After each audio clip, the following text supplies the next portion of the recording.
Alam mo, Jess, may kikwento ako sa'yo. Ano yan? May natipuan akong babae. Maganda siya, sexy. Maganda yung smile, at ang pinaka nagustuhan ko sa kanya, alam mo, yung mata. Nangungusap yung mga mata niya. Labo mo. Alam mo, gusto sana kita eh. Pero, naghahanap ka pa ng iba. Ano? Pakiulit nga. Bingi ka ba? Marunong na po si Jess. I mean, sanay na po siya. Nadadala ho ako sa kanya. Yun po yung pakiramdam ko. Nagsiselos ka ba? Hindi. Hindi, aminin mo, nagsiselos ka, no? Di nga, kapal. Lapit ka dito. Hudahan.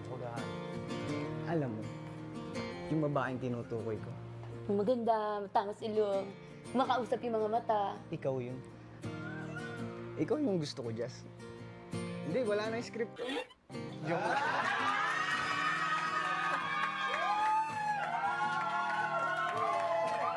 Hindi naman siya naka-affect talaga sa akin. Kasi babae lang din naman talaga ako, kuya. Kahit character yon kailangan focus, ganon.